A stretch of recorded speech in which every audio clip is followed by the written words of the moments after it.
Hi viewers, welcome to our channel. ప్రస్తుతం మనతో పాటు భరద్వాజ్ గారు సీనియర్ జర్నలిస్ట్ ఉన్నారు. వారితో ఒకసారి మాట్లాడదాం. సార్ నమస్కారం సార్. నమస్తే అండి. Sir, Telugu big boss show ఎన్నో సీజన్లుగా సక్సెస్ఫుల్గా కంటిన్యూ అవుతూ వస్తుంది. అయితే ఇది స్టార్టింగ్ నుంచి కూడా దీనిపైన ఒక రకమైన విమర్శలు అయితే ఒక వైపు నుంచి కూడా వినిపిస్తూ వస్తున్నాయి కదా. అయితే ఇప్పుడు సిపిఎన్ నారాయణ గారు దీనిపైన అంటే స్టార్టింగ్ నుంచి కూడా ఈ బిగ్ బాస్ ని బ్యాన్ చేయాలంటే ఆయన ఫైట్ చేస్తూ వస్తున్నారు. ఇది ఒక అశ్లీల షో అని కూడా కామెంట్ చేశారు. ఈ నేపథ్యంలోనే కోర్టుకు వెళ్ళారు. కోర్టు కూడా ఇప్పుడు నాగార్జున గారికి అండ్ షో నిర్వాహకులకు కూడా నోటీసులు అయితే పంపించింది సార్. మరి ఏం జరిగే అవకాశం ఉంది? ఈ షోని ఏమన్నా బ్యాన్ చేస్తారా సార్? బ్యాన్ చేయటం అనేది ఏం జరగదండి. ఉమ్, అయితే కొన్ని సందేహాలు వ్యక్తం చేయటం జరిగింది వీళ్ళు కోర్టు సమక్షంలో. ఉమ్, వాటికి సంబంధించిన క్లారిఫికేషన్స్ అడుగుతారు, తర్వాత వీరికి వివరించి చెప్తారు. ఓకే. అలా ఒక ఒక ప్రొసీజర్లో వెళుతుంది అది. సరే, కోర్టుకు ఆశ్రయించాడు, ఆయన ఆనందపడ్డాడు నోటీసులు ఇచ్చినందుకు అవతల వాళ్ళకి, అయిపోయింది. కానీ చాలా మౌలికమైనటువంటి సమస్యలు ఉన్నాయి ఆయన ఆర్గ్యుమెంట్లోనే. అంటే భారతీయ కుటుంబ వ్యవస్థ ఉన్నతి, దాని గొప్పతనం గురించి ప్రపంచం అంతా పొగుడుతున్నటువంటి సంస్కృతి మంది అని మాట్లాడుతున్నాడు ఆయన. ఈ మాట్లాడుతున్న క్రమంలో ఆయన నెమ్మదిగా ఎటువైపు జారుతున్నాడు అనేది చూడాలి. కుటుంబ వ్యవస్థ అనేది సర్వోన్నతము, అది ఉత్కృష్టము అని మాట్లాడే క్రమంలో ఆయన ఇంకొక దారుణమైన స్టేట్మెంట్ ఏమిచ్చాడంటే, నారాయణ గారు, భార్యాభర్తలు కానివారు ఒకే మంచం మీద కూర్చోవడం అనేది ఎలా సబబు అంటున్నాడు. ఈ శీల పరిరక్షణ కార్యక్రమం అవసరమా అనేది నా ఉద్దేశం. అంటే భార్యాభర్త అయినప్పటికీ వాళ్ళిద్దరూ వేరువేరు యూనిట్లు, మనుషులుగా వారు వేరే, వారు కలిసి ఉండాలి అని అనుకున్నారు, ఉంటారు. వాళ్ళ మధ్య ఎప్పుడు ఏ సమస్య వచ్చినా వాళ్ళు విడిపోతారు. కానీ రెగ్యులర్గా మానిటరింగ్ ప్రోగ్రామ్, ఒక ధర్మము అనే పేరుతోనో లేకపోతే మరొక పేరుతోనో వాళ్ళ మీద మానిటరింగ్ పెట్టడం. ఈ అమ్మాయి ఏ మంచం మీద కూర్చుంటుందా, మంచం మీద ఇంకెవరు కూర్చున్నారు, అసలు ఈ ప్రోగ్రాం ఎందుకు ఈయనకి? ఇది అనవసరమైనటువంటి కార్యక్రమాలు భుజాన వేసుకుంటున్నాడు ఈయన. ధార్మిక వ్యవహారాలు, నైతిక వ్యవహారాలు భుజాన వేసుకుంటున్నాడు. వ్యక్తి స్వేచ్ఛకి, పర్సనల్ లైఫ్కి సంబంధించిన వ్యవహారం అది. అసలు బిగ్ బాస్ షో గురించి మాట్లాడాల్సింది ఇది కాదు. ఆయన ఒక కమ్యూనిస్టుగా ఆయన మాట్లాడాల్సింది బిగ్ బాస్ షో గురించి ఈ లైంగిక, నైతిక, ధార్మిక వ్యవహారాలు కాదు. బిగ్ బాస్ షో అనేటువంటిది ప్రస్తుతం జరుగుతున్నటువంటి ప్రపంచంలో జరుగుతున్నటువంటి దానికి ఒక మినియేచర్ మాత్రమే. ప్రపంచం అంతా కూడా విజిలెన్స్లో ఉంది. ప్రతి ఒక్కరి కార్యక్రమము బిగ్ బాస్ వాచ్ చేస్తున్నాడు. బిగ్ బాస్ ఎవరు అనేది అందరికీ తెలుసు. స్టేటు తన రాజ్యంలో నడుస్తున్నటువంటి ప్రతి వ్యవహారం మీద మానిటరింగ్ పెట్టింది. చాలా కాన్షియస్గా ప్రతి ఒక్కరి కదలికల్ని గమనిస్తోంది. ప్రతి ఒక్కరికి జేబులోనూ ఫోన్ పెట్టడం ద్వారా, దానిలోకి జియో వేయటం ద్వారా వాళ్ళని తమ కంట్రోల్లోకి తీసుకుంటోంది. వాళ్ళ రోజువారీ కార్యక్రమాలు వాళ్ళ యాప్ల ద్వారా ప్రతి నెంబర్ పేరుతోనూ ఒక ఫోల్డర్ తయారైంది. అక్కడ సూపర్ కంప్యూటర్లలో ప్రతి నెంబర్కి ఒక ఫోల్డర్ ఉంది. ఆ నెంబర్ ఏ యాప్స్తో అనుసంధానమై ఉందో ఆ యాప్స్లో జరుగుతున్నటువంటి యాక్టివిటీస్ అన్నీ అక్కడ డంప్ అవుతాయి ఆటోమేటిక్గా. ఈ నెంబర్ కలిగిన వ్యక్తి గురించి తెలుసుకోవాలి అనుకున్నప్పుడు ఆ నెంబర్ తెరిచి వాడి యాక్టివిటీని బట్టి వాడి జీవితాన్ని అంచనా కట్టి వాడి మీద ఒక నిర్ణయం తీసుకునే లెవెల్కి ఇంటెలిజెన్స్ వెళ్ళిపోయింది, అడ్వాన్స్ అయిపోయి. మన మూమెంట్స్, మన కదలికలు, మనం డబ్బులు ఎవరికి ఇస్తున్నాం, ఎవరి దగ్గర నుంచి డబ్బులు తీసుకుంటున్నాం, మొత్తం తెలిసిపోతోంది ప్రభుత్వాలకి, స్టేట్కి. గతంలో ఈ ఇరానీ కేఫుల్లోనూ లేకపోతే అరుగుల మీద కూర్చుని మాట్లాడుకునేవాళ్ళు. ఆ మాటలు తెలిసేవి కాదు వాళ్ళకి. మీటింగ్స్లో ఇంటెలిజెన్స్ వాళ్ళు వచ్చి కూర్చుని రిపోర్టులు రాసుకునేవాళ్ళు మాన్యువల్గా. ప్రజలు ఏం ఆలోచిస్తున్నారు అని తెలుసుకోవటానికి మనకి రాముల వారి రాజ్యంలో వేగులు ఉండేవారు.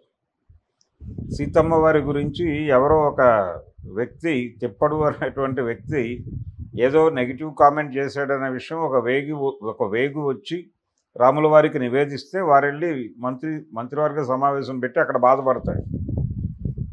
ఇప్పుడు పరిస్థితి అది కాదు. ఇప్పుడు సోషల్ మీడియా అనేటువంటి ఒక నెట్వర్క్ పెట్టేసి ప్రజలందరినీ దానిలో భాగస్వాములు చేసి రకరకాల పేర్లతో సోషల్ మీడియాలో యాప్స్ క్రియేట్ అవుతున్నాయి. ఈ యాప్స్లోకి అందరినీ ఇన్వాల్వ్ చేస్తున్నారు. ఫ్రెండ్షిప్ యాప్స్ వస్తున్నాయి. అంటే వాళ్ళలో ఏదో వాక్యూమ్ ఉంటుంది. వాడి రిలేషన్‌షిప్‌లో కొన్ని ఇబ్బందులు ఉంటాయి. ఆ ఇబ్బందులతో ఇంకేదో కోరుకుని ఒక యాప్ కోసం వెయిట్ చేస్తూ ఉంటాడు. వాడికి ఒక యాప్ ఉంటుంది. ప్రతి బిహేవియర్‌కి ఒక గ్రూపింగ్ అనేది జరుగుతోంది. ఆ గ్రూప్‌లోకి వచ్చేస్తున్నారు వాళ్ళు ఆటోమేటిక్‌గా. వాడు ఏ ఫేస్‌బుక్‌లోనే ఉంటే ఇది వస్తుంది అక్కడ. వచ్చినప్పుడు వీడు అట్రాక్ట్ అయ్యి దానిలోకి వచ్చేస్తాడు. వాడి అవలక్షణాలన్నీ అక్కడ క్యారీ అయిపోతూ ఉంటాయి. ఇలా ప్రతి ఒక్కడిని టోటల్ మానిటర్ చేసి వాడిలో ఉన్నటువంటి అన్నీ తెలుసుకోవటానికి రకరకాల ప్రయత్నాలు జరిగిపోతున్నాయి. దానికి మినియేచరే ఈ బిగ్ బాస్. బిగ్ బాస్ షోలో వాళ్ళు గదిలో ఉన్నారా, ఇంట్లో ఉన్నారా అవన్నీ చూపిస్తున్నాడుగా మీకు ఆల్రెడీ. ఆయన చూస్తున్నాడుగా, బిగ్ బాస్ వాచింగ్ అని చెప్తున్నారుగా. ఆ వాచింగు, ప్రతి ఒక్కరి కదలికలు, వాళ్ళ ప్రవర్తనలు, వాళ్ళు ఎవరితో ఎలా వ్యవహరిస్తున్నారు ఇవన్నీ తెలుసుకుని కదా దాన్ని బట్టి వాళ్ళని ఎలిమినేట్ చేయుట ఈ ప్రోగ్రామ్. దీనిలో ప్రధానంగా పక్కింట్లో ఏం జరుగుతోందో తెలుసుకోవాలనేటువంటి ఒక క్యూరియాసిటీ ఎలిమెంట్ ఉంటుంది ప్రతి మనిషికి. దాన్ని హైలైట్ చేస్తూ అదే వాళ్ళకి యూనిట్ సెల్లింగ్ పాయింట్. దాన్ని ఆధారం చేసుకుని డిజైన్ చేసిన షో అది. అది క్యూరియస్గా చూసేవాళ్ళు చూస్తున్నారు. రెండోది, ఈ లైంగిక పరమైనటువంటి నైతిక పరమైనటువంటి మానిటర్ చేయటం అనేది కమ్యూనిస్ట్ పార్టీ ప్రోగ్రాం కాదు. కమ్యూనిస్ట్ పార్టీ వ్యక్తుల ప్రైవసీని దెబ్బకొడుతూ ఈ మానిటరింగ్ చేస్తూ వీళ్ళ జీవితాల్లో లేనిపోని సంక్షోభం క్రియేట్ చేస్తున్నటువంటి ప్రభుత్వ విధానాల మీద, వాళ్ళ విజిలెన్స్ వ్యవహారాల మీద ఫైట్ చేయగలిగితే బాగుంటుంది. అంటే ఇంటర్నెట్ పేరుతో రకరకాల కంటెంట్లని, అంటే మనుషుల్ని కంపార్ట్మెంట్లుగా చీల్చేసి ఏ ఏజ్ గ్రూప్ వాళ్ళకి ఏ కంటెంట్ కావాలి, వాడి అవసరాలు ఏమిటి, వాడి వ్యసనాలు ఏమిటి, వాడు ఎక్కడ ఏ ఏరియాలో సంచరిస్తున్నాడో తెలుసుకుని వాడి మీద మానిటరింగ్ పెట్టడం ద్వారా వీడు వ్యవస్థకు ఏమైనా ప్రమాదకరమా అనేది ఒకటి. రెండోది, వాడి అవసరాలకి కావలసినటువంటి సరుకుని పంపిణీ చేయటం అనేది, మార్కెటింగ్ అవసరం కూడా లింక్ అయి ఉంది దీంతో. ఏది ఇందాక నేను చెప్పినటువంటి నెంబర్లతో వాళ్ళు ఫోల్డర్లు క్రియేట్ చేసి అందులో డంప్ చేస్తున్న సమాచారం ఆధారంగా ప్రతి మనిషిని అంచనా కడతారు. ఆ అంచనా కట్టి వాడి నీడ్స్ ఏమిటో తెలుసుకుని అక్కడికే అవి పంపు చేస్తారు. పంపు చేయటం ద్వారా వాడు అక్కడే బతికేస్తూ ఉంటాడు. అక్కడ వాడికి ఏదో సంక్షోభం వస్తుంది. పక్క కంపార్ట్మెంట్ వాడితో నా కంపార్ట్మెంట్లో ఇది జరుగుతోందని చెప్పుకోలేడు. వాడు అదే కంపార్ట్మెంట్లో ఏడుస్తూ చచ్చిపోతాడు అక్కడే ఆత్మహత్య చేసుకుని. ఇది జరుగుతోంది. ఒక ఇంట్లో నలుగురు ఉంటే, ఒక తండ్రి, ఒక తల్లి, ఒక కొడుకు, కూతురు ఉంటే వీళ్ళు నలుగురు ఒక యూనిట్గా లేరు. ఎవరి కంపార్ట్మెంట్లో వారు ఉన్నారు. ఆ కంపార్ట్మెంట్ సంక్షోభాన్ని పక్క కంపార్ట్మెంట్తో పంచుకోవడానికి ఎవరూ సిద్ధంగా లేరు. వాళ్ళలో ఆ కంపార్ట్మెంట్లో ఏదైనా సమస్య వస్తే చచ్చిపోతున్నారు వాళ్ళు. ఆత్మహత్యలు పెరిగిపోయినాయి సమాజంలో. దీన్ని కదా అడ్రస్ చేయాల్సింది మీరు కమ్యూనిస్ట్ పార్టీలుగా. మారినటువంటి ప్రపంచం, ఇంటర్నెట్ యుగంలో మానవ సంబంధాల్లో వచ్చిన మార్పులు, దీన్ని బద్దలు కొట్టి వాళ్ళని యునైట్ చేసి ఒక ఇష్యూ మీద ఫోకస్డ్గా వాళ్ళు ఫైట్ చేసేలాగా వాళ్ళని యునైట్ చేయటం అనేది నీ ప్రోగ్రామ్ అవ్వాలి. అది మానేసి ఈ మానిటరింగ్ ఎందుకు మీకు, ఈ లైంగిక పరమైనటువంటి ధార్మిక విషయాల గోల ఎందుకు? అవి చూసుకోవడానికి ఎలాగూ సనాతన స్వాములు ఉన్నారు. లేకపోతే పవన్ కళ్యాణ్ గారు ఉన్నారు అక్కడ, సనాతన ధర్మ పరిరక్షకుడు. ఒకే మంచం మీద భార్యాభర్తలు కానివారు కూర్చున్నారు అని పవన్ కళ్యాణ్ బాధపడితే మనం అర్థం చేసుకోగలం. ఒక కమ్యూనిస్ట్ పార్టీ నాయకుడు ఒక మంచం మీద భార్యాభర్తలు కానివారు కూర్చుంటే అని బాధపడితే ఆయన చూసి జాలిపడటం తప్ప చేయగలిగింది ఏమీ ఉండదు. అందుకని నారాయణ గారు ఆయన వయసు పెరగటం చేత నెమ్మదిగా ధార్మిక కోణం వైపు వెళ్ళిపోతున్నాడు. ఆయన్ని కమ్యూనిస్ట్ పార్టీ అనడం కన్నా కూడా సిపిఐ కాషాయం అనడం బెటర్. అంటే సిపిఐ హిందుత్వగా ఏమన్నా మారిపోయిందా, సిపిఐ సనాతన ధర్మంగా ఏమైనా మారిపోయిందా అనేది సందేహం. వర్గ పోరాటాలు ఎలా చేస్తారు వీళ్ళు? ఇలాంటి భావజాలం మనసులో నింపేసుకుని వీళ్ళు ప్రజలను ఎలా గైడ్ చేస్తారు? ప్రజల్లో వచ్చిన కొత్త వైరుధ్యాలను అర్థం చేసుకోవాలి కదా వీళ్ళు. నేను మళ్ళీ స్పష్టంగా చెప్తున్నా, చాలా క్లియర్గా మానవ సమాజం చాలా సంక్లిష్టంగా మారిపోయింది. ఇంటర్నెట్ వచ్చాక జీవితాల్లోకి చాలా గందరగోళం ప్రవేశించింది. మానవ సంబంధాలన్నీ గందరగోళం అయిపోయినాయి. ఆ ఏరియాలో ప్రత్యేకంగా అధ్యయనం చేసి ఈ కొత్త వైరుధ్యాలను అర్థం చేసుకుని వాటిని ఎలా పరిష్కరించాలి అనే దాని మీద దృష్టి పెట్టాలి. అది మానేసి తోక వెంబడి నారాయణ అన్న పద్ధతిలో వెళ్ళిపోతున్నాడు ఆయన. అవతల వాళ్ళు వేసినటువంటి వలలో పడిపోయి వెళ్ళిపోతున్నాడు. ఇది తప్పు. డ్రగ్ కల్చర్ ఎలా ఉంది ప్రపంచంలో? ఈ డ్రగ్ కల్చర్ని ప్రమోట్ చేస్తున్నది ఎవరు? కేవలం సినిమా వాళ్ళు లేకపోతే కాలేజీ స్టూడెంట్సే డ్రగ్ తీసుకుంటారు, మిగిలిన వాళ్ళు ఎవరు డ్రగ్ ముట్టుకోరు అనేటువంటి నెరేటివ్ నేపథ్యంలో జరుగుతున్నటువంటి దారుణాలు ఏమిటి?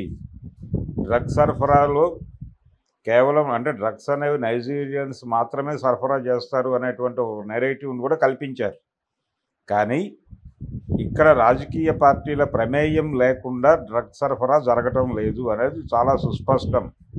ఆ ఏరియాలో పనిచేసి వాళ్ళు ఎవరో వెలికి తీయండి కమ్యూనిస్ట్ పార్టీగా, అప్పుడు ప్రజలు మిమ్మల్ని భుజాలకు ఎత్తుకుంటారు. ఇలాంటివి అనేకం ఉన్నాయి ఇంకా పట్టించుకుని వీళ్ళు ఫైట్ చేయాల్సినటువంటి అంశాలు. మార్కెట్ ఎకానమీ జీవితాల్లోకి తీసుకొచ్చినటువంటి సంక్షోభాలను పట్టించుకోండి. కార్పొరేట్ స్కూళ్ల పేరుతో జరుగుతున్న దోపిడీని పట్టించుకోండి. ప్రభుత్వం రాజ్యాంగాన్ని చంపేసి కార్పొరేట్లకు ప్రజల్ని కట్టబెట్టి చంపించేస్తున్నటువంటి విధానం చూడండి. అభివృద్ధి పేరుతో జనాల్ని చంపేస్తున్న దాన్ని అర్థం చేసుకొని ఆ ఏరియాలో పనిచేయండి. అది మానేసి ఈ లైంగిక ధార్మిక గొడవల గురించి ప్రకటనలు ఇచ్చి బిగ్ బాస్ మీద కోర్టులో కేసులు వేయడానికి ఇంకా 100 విషయాలు ఉన్నాయి, చాలా ఇంపార్టెంట్ విషయాలు. దాన్ని పట్టించుకోకుండా ఈ గొడవ ఏంటి, బిగ్ బాస్ షో గురించి ఈయనకెందుకు? అది చాలా క్లియర్గా బిగ్ బాస్ అనేటువంటిది ఒక డిజైన్డ్ ప్రోగ్రామ్. అది ఈ రోజున నాగార్జున గారు డిజైన్ చేసినది కాదు. అది అంతర్జాతీయంగా చాలా దానిలో ప్రపంచం అంతా కంట్రోల్లో ఉంది. బిగ్ బాస్ వాచ్ చేస్తున్నాడు అనేటువంటి ఐడియాలోంచి పుట్టినటువంటి షో అది. దాన్ని పబ్లిక్ క్యూరియాసిటీస్తో లింక్ చేయడం ద్వారా దాన్ని సక్సెస్ఫుల్గా నడుపుతున్నారు వాళ్ళు. అన్ని భాషల్లోనూ నడుస్తోంది. ఆంగ్లంలో మొదలై నెమ్మదిగా అన్ని దేశాలలోనూ ప్రాంతీయ భాషల్లోకి తర్జుమా అయిపోయి నడిచిపోతోంది. దాని మీద కొంత ఎంప్లాయ్మెంట్ జనరేట్ అవుతోంది. వాళ్ళు ఏదో బతుకుతున్నారు ఆ డబ్బులతో.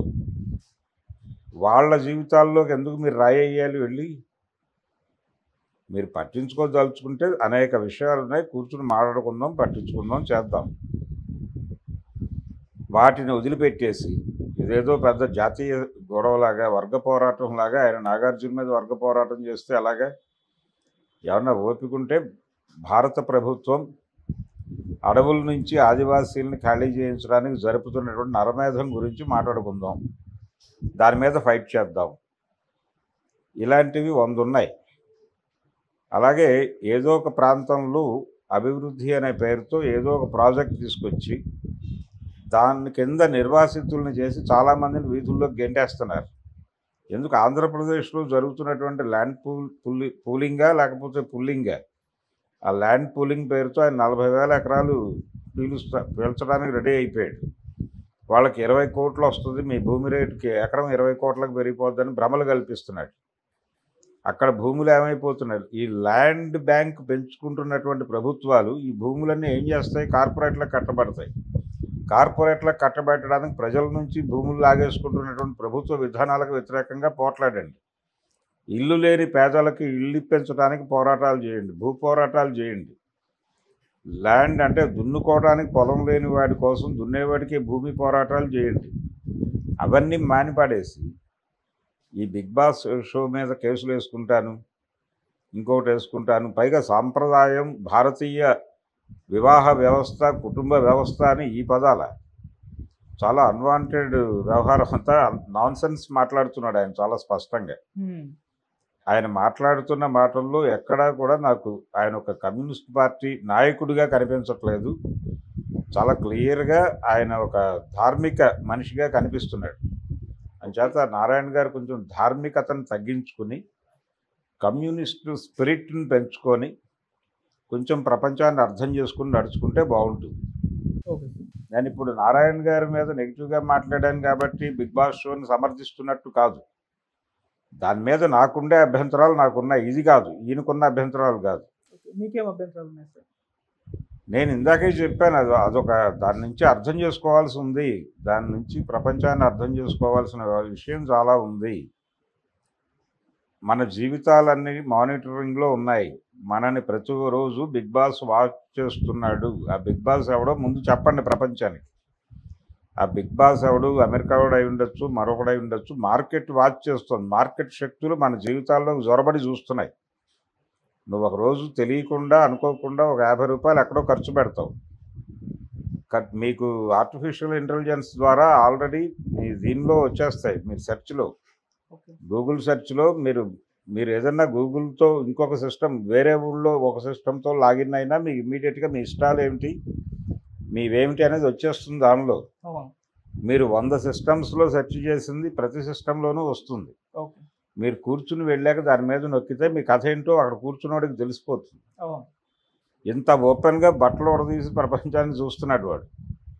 ప్రైవసీ పోయింది, పర్సనల్ ప్రైవసీ అనేది పోయింది అందరికీ. దాని మీద మాట్లాడు నువ్వు. దాన్ని మాట్లాడటానికి బిగ్ బాస్ షోని వేదిక చేసుకో. బిగ్ బాస్ని చూపించి దాని వెనకాల ఉన్నటువంటి అసలు దొంగ ఎవడు అనేది కనిపెట్టి వాడి గురించి మాట్లాడు. అది మానేసి ఇక్కడ లైంగిక గొడవలు ఎందుకు మనకి? ఆ షోలో ఆ గదిలో వాళ్ళు ఏడిస్తే నీకేలా గోల? సుప్రీంకోర్టు చాలా పద్ధతిగా వ్యవహరించింది కదా. ఇద్దరు వయోజనులు వారిద్దరు ఇష్టపూర్వకముగా కలిసి ఉన్న ఎడల దాన్ని తప్పు పట్టవలసినటువంటి అవసరము లేదు అని సుప్రీంకోర్టు చాలా స్పష్టంగా జడ్జిమెంట్ ఇచ్చింది కదా ఈ మధ్య కాలంలోనే. కనీసం అంత డెమోక్రటిక్గా అయినా మనం ఆలోచించబోతే అలాగే కమ్యూనిస్టులు అయి ఉండి. అందుకని ప్రజాస్వామిక దృక్పథం పెంచుకోండి. ప్రజాస్వామ్యం స్పిరిట్ని, కాన్స్టిట్యూషన్లో ఉన్నటువంటి స్పిరిట్ని ఎలా చంపేస్తున్నాయి ప్రభుత్వాలు అనే దాని మీద దృష్టి పెట్టి పోరాటం చేయగలిగితే చేయండి. లేదంటే కంపెనీ షట్ డౌన్ చేసేసి ఆగిపోండి. అనవసరంగా ఈ ధార్మిక వ్యవహారాలు చూసుకోవడానికి ఆల్రెడీ సనాతన ధర్మకారులు చాలామంది ఉన్నారు. వాళ్ళు చూసుకుంటారు. పవన్ కళ్యాణ్ లేకపోతే మరొకరు బండి సంజయ్ గారు వారు మాట్లాడితే నేను అర్థం చేసుకునేవాడిని. ఓకే. బండి సంజయ్, పవన్ కళ్యాణ్ లాంటి వాళ్ళు ఇవ్వదగ్గ స్టేట్మెంట్ అది. ఏది నాకు బాగా మండింది ఎక్కడంటే, భార్యాభర్తలు కాని వారు ఒకే మంచం మీద ఎలా కూర్చుంటారని నేను అడుగుతాడేంటి? ఇప్పుడు ఒక గదిలో మంచం ఉంటుందండి, అది భార్యాభర్తలే వాడతారు రాత్రిపూట. అనుకోకుండా ఆ ఇంటికి ఒక అన్న వస్తాడు, ఆయన దాని మీద కూర్చుని భోజనం చేస్తాడు. దాన్ని తప్పని నువ్వెలా అంటావు? తప్పు కదా. అసలు ఆర్గ్యుమెంట్లోకి వెళ్ళటంలోనే దారుణాలు ఉన్నాయి. నీ బుర్రలో నువ్వు ఇంకేదో సంబంధము, అక్రమ సంబంధము ఇవన్నీ ఆలోచించేస్తున్నావు నువ్వు నీకు తెలియకుండానే. ఒకవేళ ఒక మనిషితో వాడు భర్తే అయి ఉండొచ్చు, వాడితో తనకి బాలేదు జీవితం అనుకున్నప్పుడు వేరే రిలేషన్లోకి ఎంటర్ అయిన వాళ్ళని డెమోక్రటిక్గా